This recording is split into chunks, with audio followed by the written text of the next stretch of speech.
global population continues to face many challenging situations daily. Climate change, financial losses, fear, anxiety, sickness, death. It may sometimes seem like this season of gloom will never end, and many are losing hope. The future may be daunting, but in the midst of your hopelessness, I can assure you that God, who is the creator of this world, still has the world in the palm of his hands, and for this reason, you can still have hope.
We want to welcome you again to the Wednesday night Bible classes and studies of the Stonecrest Church of Christ. Thank you so much for joining in Bible study on Wednesday night as you view it either on our YouTube page and or our Facebook page. Thank you for joining in and studying with us. Before we begin our lesson tonight, there are a couple of announcements I want to emphasize and bring to your attention.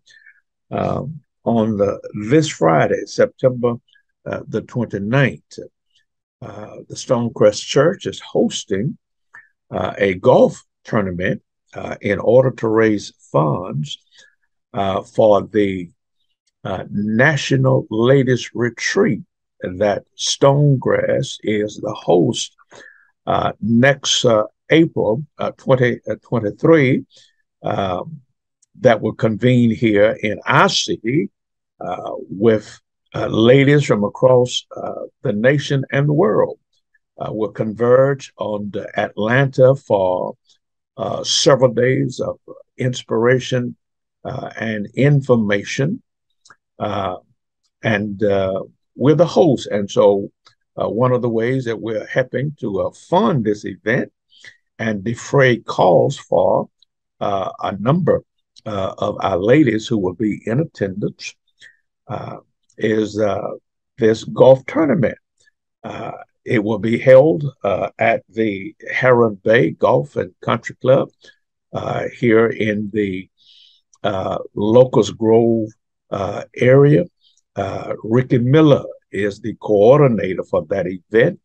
If you desire to play in the tournament, would you simply either go to our website and or call our church office and get additional information. It promises to be a very fun and engaging and competitive event. We look forward to your being there on this Friday. The second announcement that I want to bring to your attention is that the Stonecrest Church is getting ready to celebrate its fifth anniversary as a congregation of Churches of Christ. And we want to invite you to be a part of the festivities of the weekend of October 15th, October 16th, 2022. Andrew Braxton is going to be our featured speaker. Andrew is pretty much a son of our congregation. He now preaches for the Rose City Community Church of Christ there in North Little Rock, Arkansas. There'll be a number of featured groups that's going to be participating in the celebrative weekend, October the 15th and 16th. For additional information, again, we would encourage you to go to our website and or call our church office for further information. We look forward to you sharing that weekend with us as we celebrate anniversary number 5. Now, let me ask that you turn with us tonight to 1 Timothy chapter 3 and verse number 14. Paul is writing to his understudy in the ministry by the name of Timothy with these instructive words. 1 Timothy 3, verse 14. He said, "These things write I unto you, hoping to come unto thee shortly." Well, that raises some questions right there, doesn't it?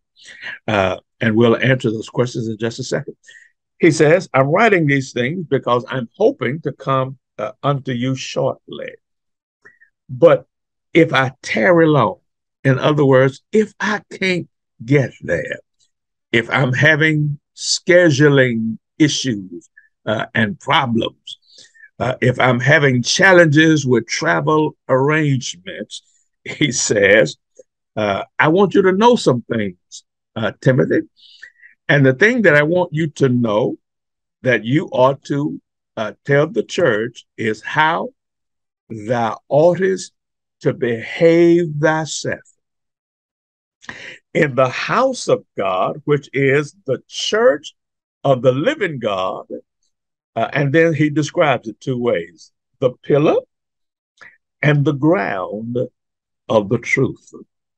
He says, "And without controversy, great is the mystery of godliness.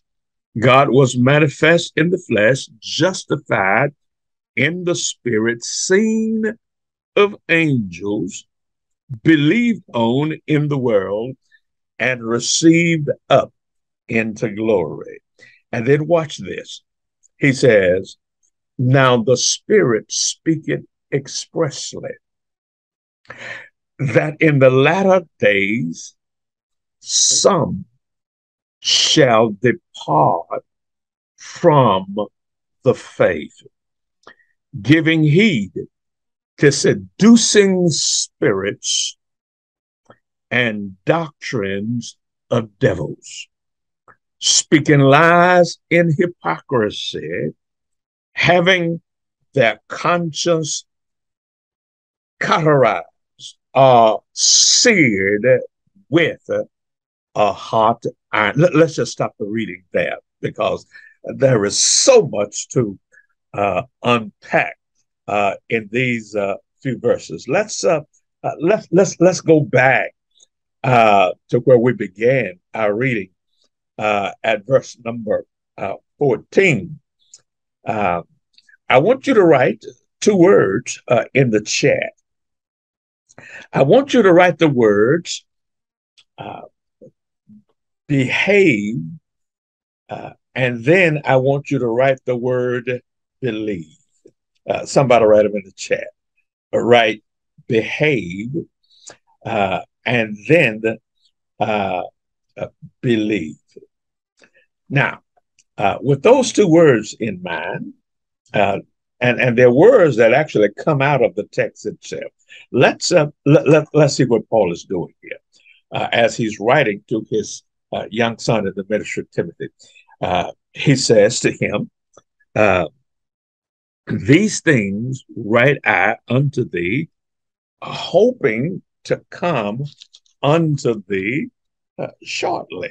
Well, that raises some questions.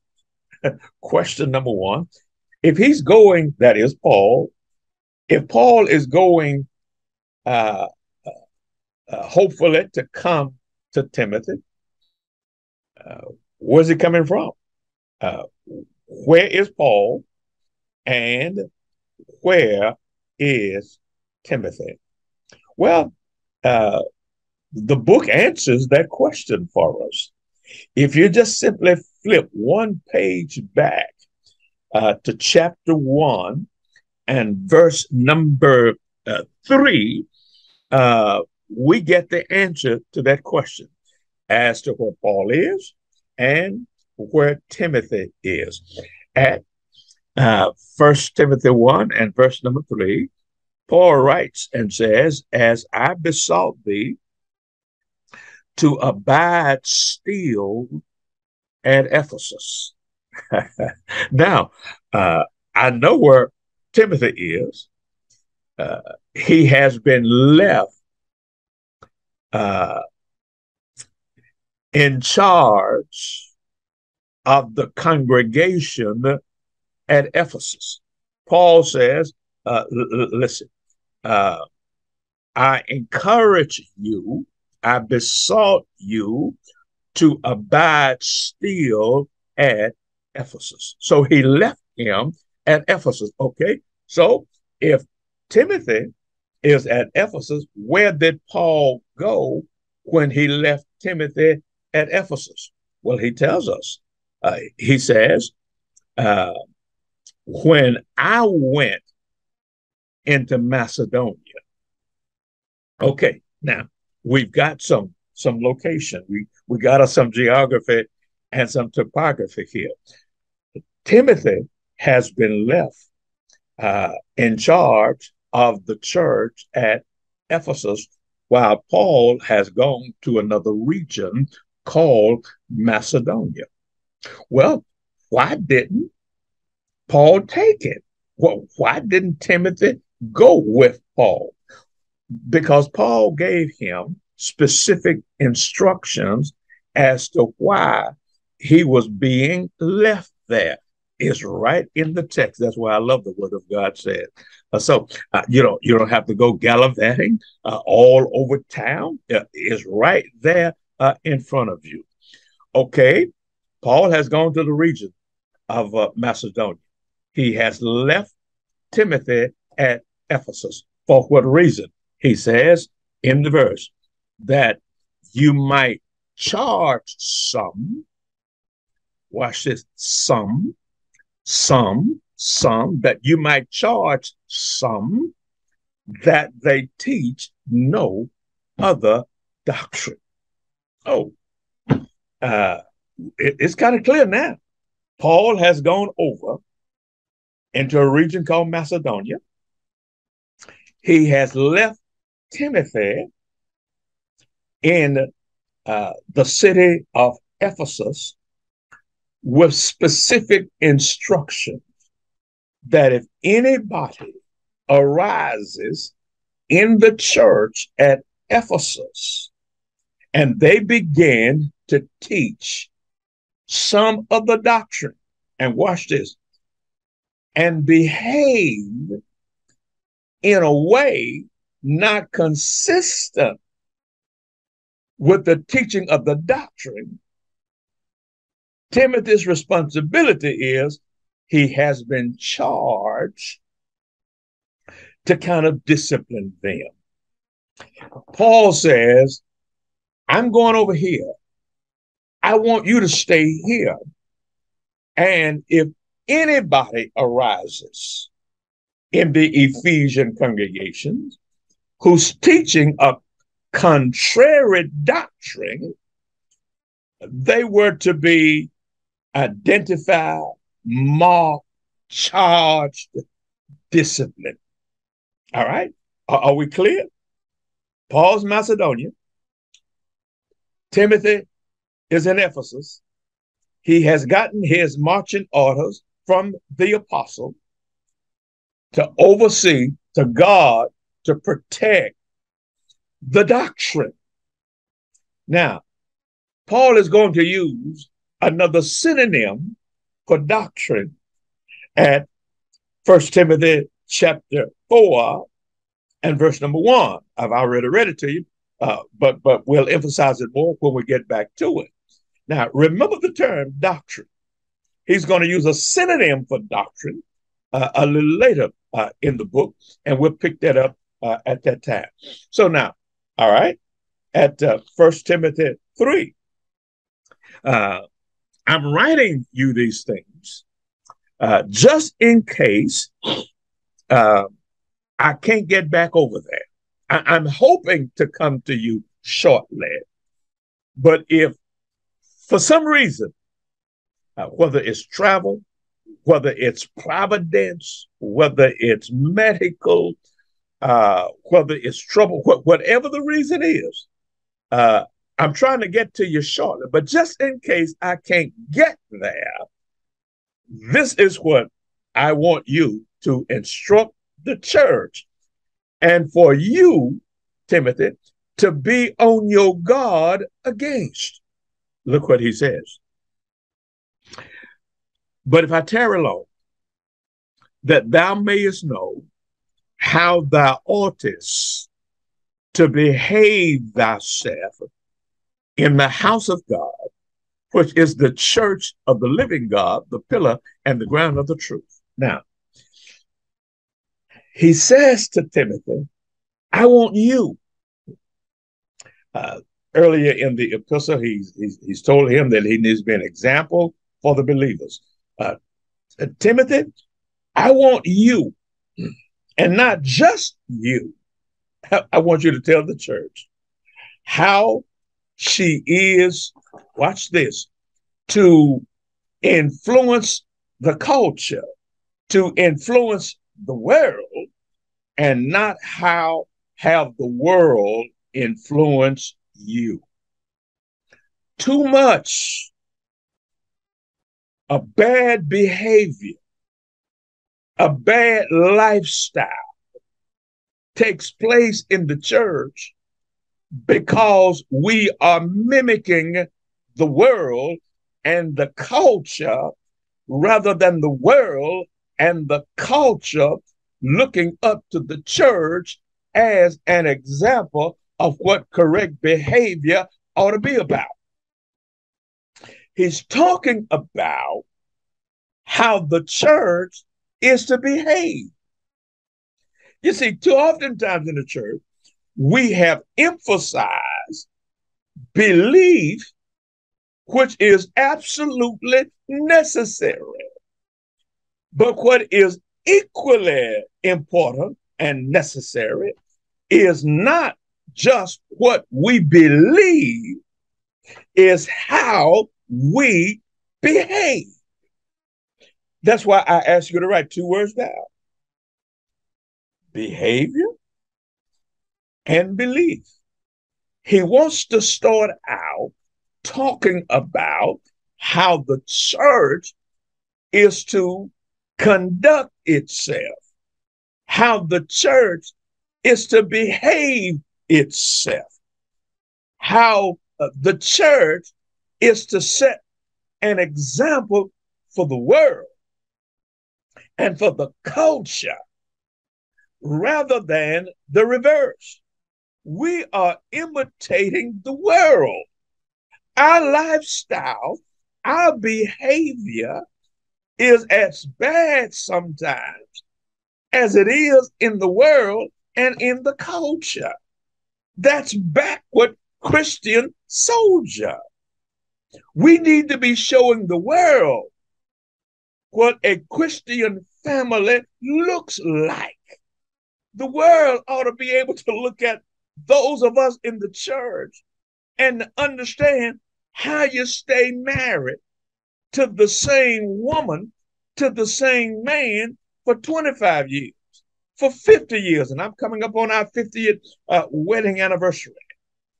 It's been a challenge. But we've stayed married. I've not been the perfect husband. Don't you write anything in the chat. Hush your mouth, all right? But the reality is this.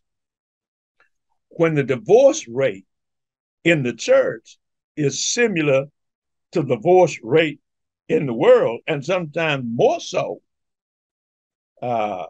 Houston, we have a problem.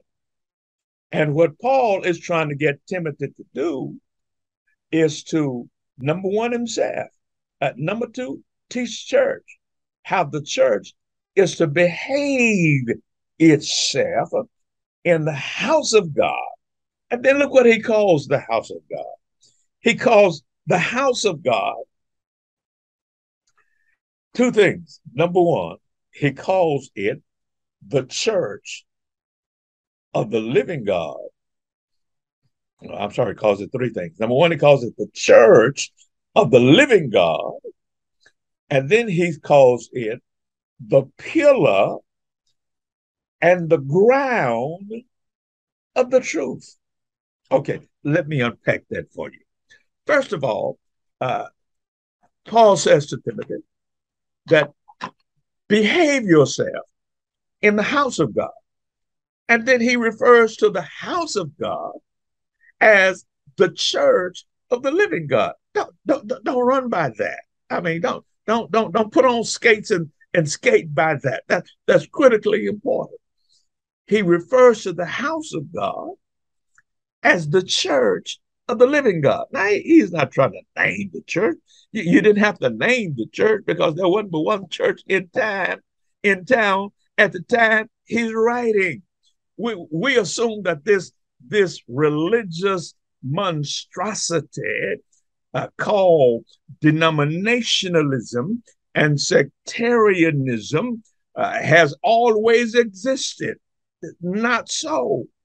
At this juncture in human history, at the time Paul writes, there was but one church, and nobody was confused as to who they were or what they were.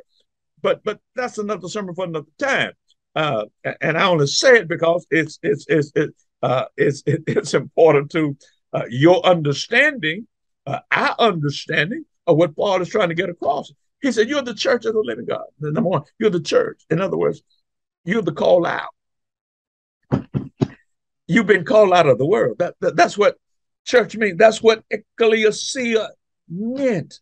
In fact, the word for church, which is the Greek term ecclesia, or ecclesia, however you want to pronounce it, was a term that was not even religious in nature.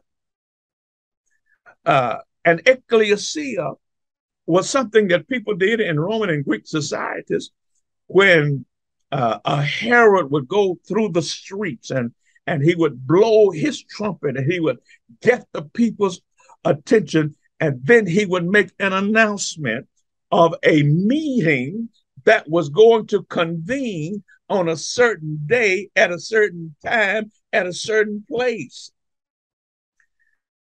When that meeting occurred, people came out of their homes or off of the streets, and they formed an assembly to hear information and to act on the business of that assembly being called together. From the background of that word, the church is an assembly of people who have been called out, watch this, for a reason and a purpose. The purpose of the church is to worship God. No dispute there. But it is also to conduct the business of the king and his kingdom. Let me back this thing up and come at you again, slower this time. The church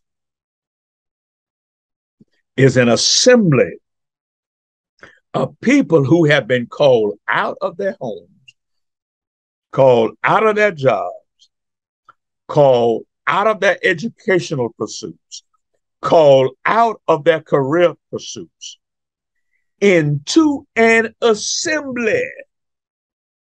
But the assembly has reason and purpose and business. That was the purpose of the ecclesia at the time the word was used. Bible writers simply picked up a word that people were already familiar with. They already knew what ecclesia was. But here is the difference. You and I have been called out of the world by the gospel of Jesus Christ. And then once we have been called out of the world by the gospel, we are then commissioned to turn around, take that same gospel that called us out, take that gospel back into the world from which we have been called out. That's the church. We've not been called to sit and to soak. We've not been called to take care of our business. We've been called to take care of the business of the king and the kingdom. Well, what is the king's business? Luke 19:10 says it's best. Jesus says, I've come to seek and to save the lost. So if that's what Jesus came to do, come here. That's exactly what we have been called to do. We've been called into this assembly called the church to worship God. And then, watch this, to take the gospel back from where the gospel found us. That's the church's business, folk. Our business is the business of our King. He came to seek and to save the lost. And then he called us and commissioned us to go into all of the world, preach the gospel to every creature. He that believeth and is baptized shall be saved. In other words, that same gospel that called me, I am now to take back into the world and preach it, watch this, to every creature in my concentric circle of concern. And too many people have come out of the world and they stayed out of the world. They've come out of the world, but they haven't gone back into the world with the same announcement, with the same message that called them out. The call out is also the sent back in. But then watch this. We don't go back in like we came out. That gospel, oh my goodness, that gospel that called us out, saved us from our sins, transformed, watch this, not only our spirit and our soul, but our body. In other words, that's why Jesus uses the transformative term that once you have been obedient to the gospel, watch this, is like being born all over again. You don't hear babies cussing. You don't hear babies gossiping. That's not the behavior of a baby. A baby wants, watch this, milk. The Hebrew writer calls it the sincere milk of the word. He wants his mother's milk. He wants his mother's attention, wants his mother comfort and encouragement. That's where we start, people. And then we grow up, and then we mature. And part of that maturation is I go back into the world and I tell somebody else what somebody told me. That is, Jesus died for me. He was buried for me.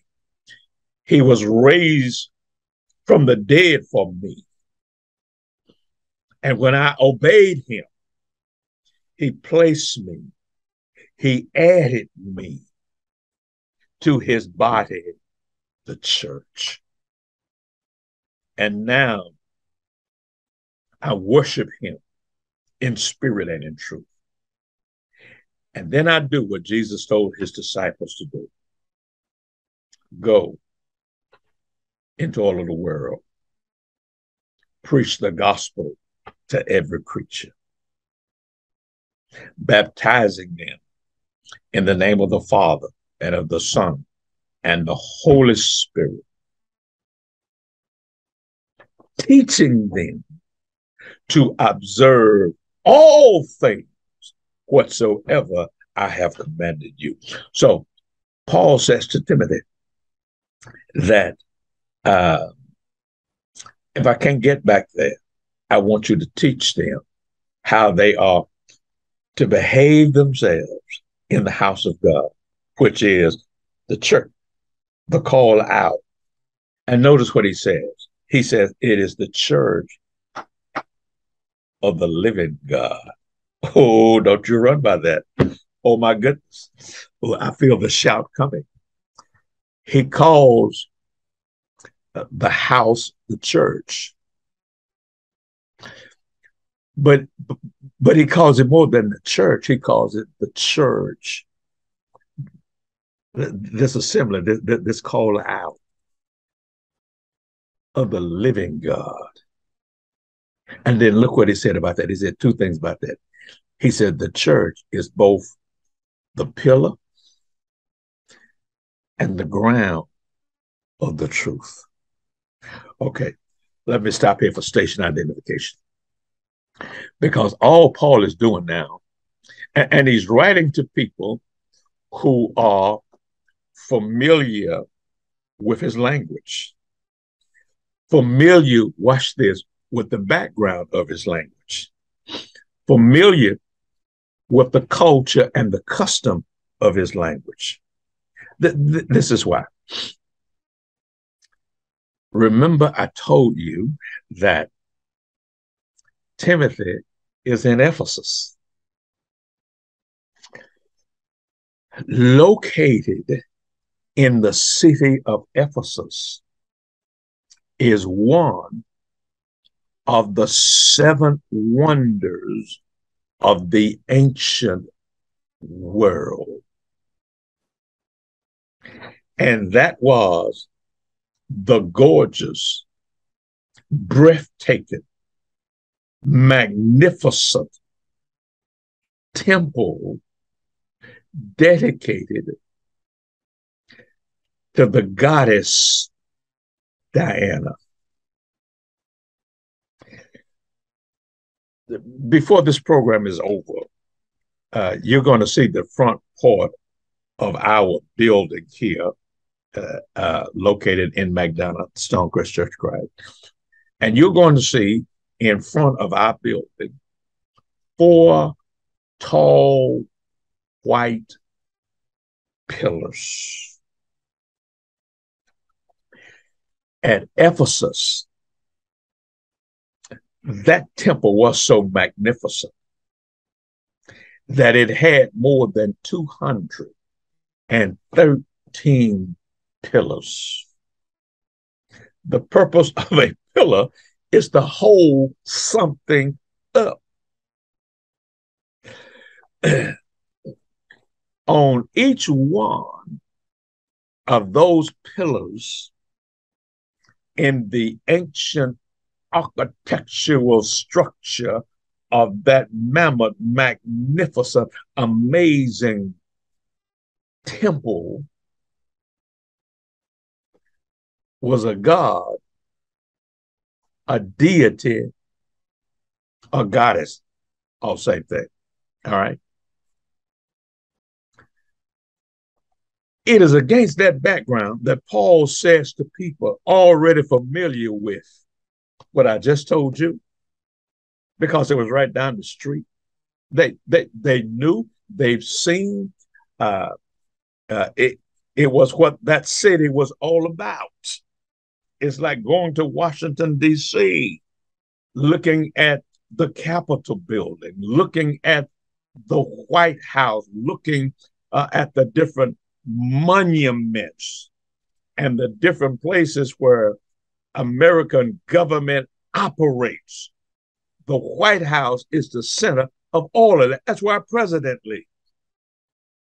In Ephesus, it was the temple of Diana, the crown of the city, spotlight of the city, her magnificence, her glory, her creative architectural design had more than 213 pillars. On the top of each pillar was some god. Paul says, against that background, he said, Timothy, you are a part of the church of the living God. Of those 213 gods erected on those pillars, they were all dead. Meaning they did not exist. But watch this, people believe they existed. And they affected and influenced the lifestyle and the behaviors of the Ephesians. And Paul is telling Timothy to tell the Ephesians, you are no longer to be influenced, exampled by the behavior of stuff that goes on in the temple. You are now a part of the church of the living God. They believed those gods were alive. They had created them from the stuff that our God made. They've taken a tree from our God's forest. They've taken a rock from our God's earth and created another God. And Paul wants them to know, to understand, and appreciate that our God is the living God. Do you get his point? He says, the church of the living God. Watch this. The pillar. In other words, the church is to have our God on display. The world ought to see God on display in our lifestyle, in our behavior, in our conduct. They ought to be able over time to look at your life, your conduct, your behavior, and say, I don't know what it is, but there's something different about their marriage. There's something different about their children. There's something different about that man. I used to know Smokey Joe. I used to know Slick Willie. Boy, change has come over here. Man, a change has come over her. I knew that girl. We went to high school together. We went to college together. She was as fast as a speeding car. But look at her now. Man, he wasn't faithful to anybody. But look at him now. The speeding car and Old Faithful that got together. And their marriage is different. Their conduct is different. Their lifestyle is different. Their behavior is different. Why is it different? It's different because they've been called out by the gospel. And the gospel affected more than just their head. It affected their heart, their feet, their hands, their lifestyle, their conduct, their behavior. And then watch this. He says, God ought to be displayed on the pillar of your life as you uphold. Watch this. He says, the church of the living God is both, and I'll let you go on this one, the pillars uphold. But then he says one more thing, the ground.